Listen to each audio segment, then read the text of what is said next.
Queridos amigos, sejam bem-vindos a mais um vídeo no canal Poptopia. Eu sou o Daniel e no vídeo de hoje vamos falar sobre Sombras da Morte, um lançamento da editora Comic Zone que furou a fila de leitura aqui em casa. Esse quadrinho está ainda em pré-venda na Amazon, vou deixar o link aqui na descrição. E eu consegui ir lá no stand da Comic Zone na CCXP.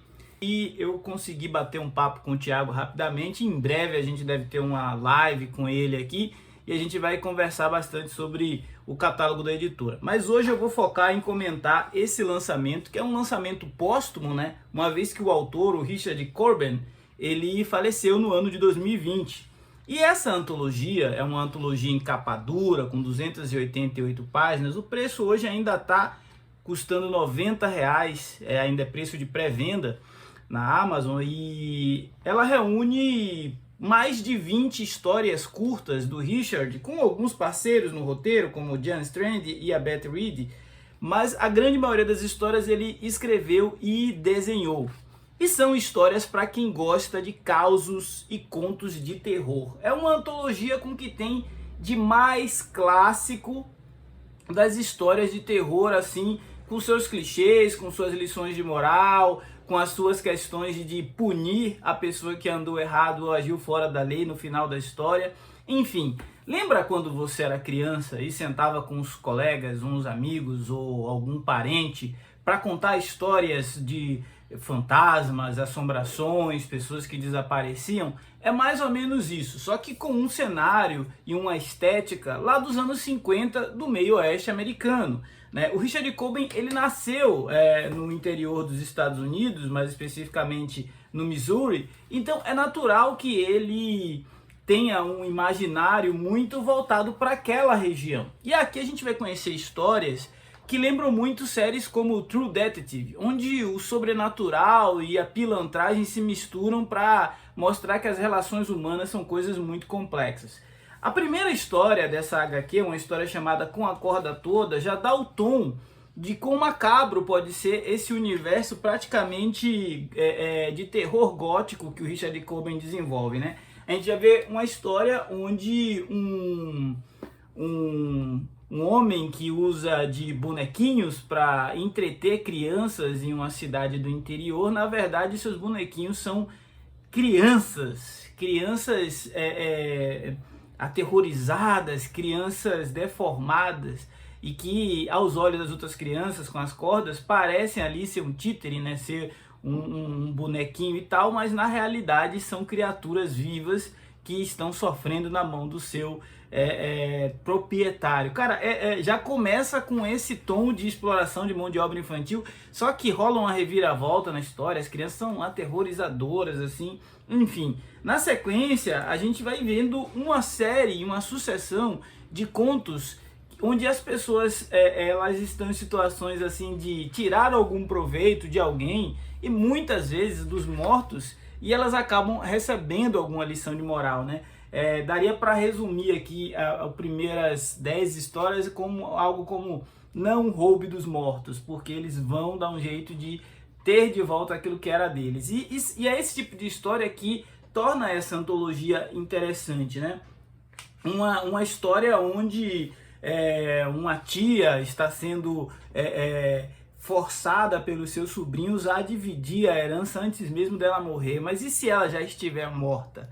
Então o Richard Corben ele vai construindo alguns episódios bastante aterrorizadores.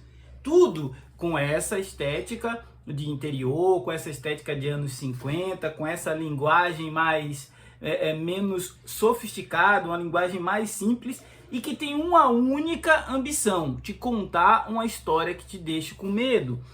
Essa estética que eu estou tanto falando, em alguns momentos mostra que o Richard gostava muito de desenhar os personagens com traços de pessoas afro-americanas.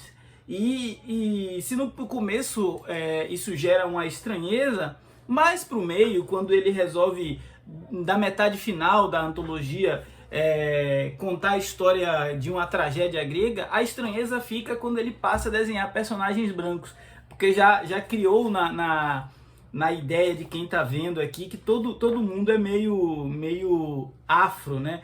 pelo menos os traços e as linhas e a forma, as expressões que ele dá para os seus personagens, a maioria dos protagonistas deles, inclusive com essas características. Outra coisa que eu gostaria de apontar é que todo mundo é feio nos traços do Richard Corbin. As mulheres são feias, os homens são feios, os jovens são feios, os velhos são feios.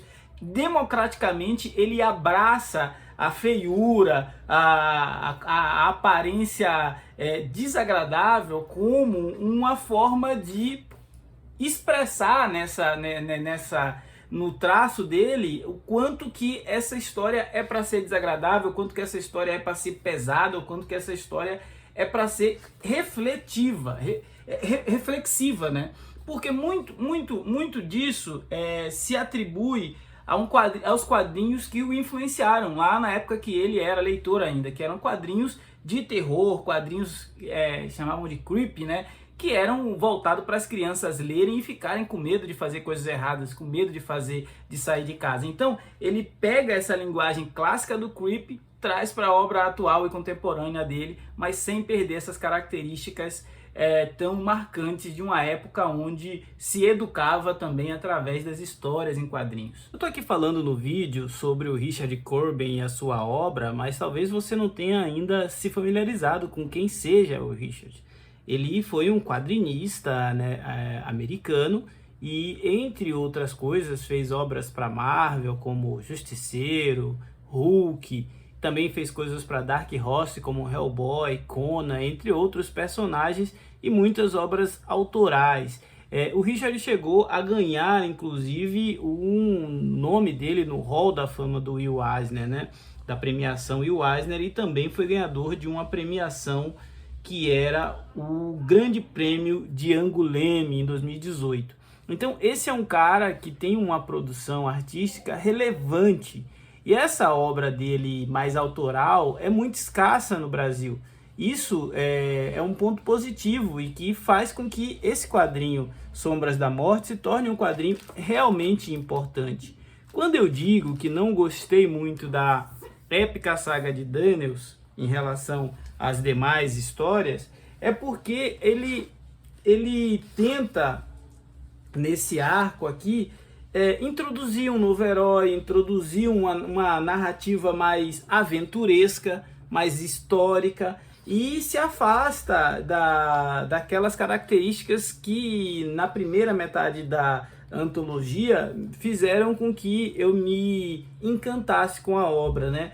Mas não é ruim, é apenas uma narrativa diferente, é uma narrativa incomum para uma história de uma escola onde o belo, o formoso, o poético e o, sei lá, sabe, aquilo não combina. A feiura dos desenhos do Richard Corbin não combinam com a história de um herói da mitologia grega.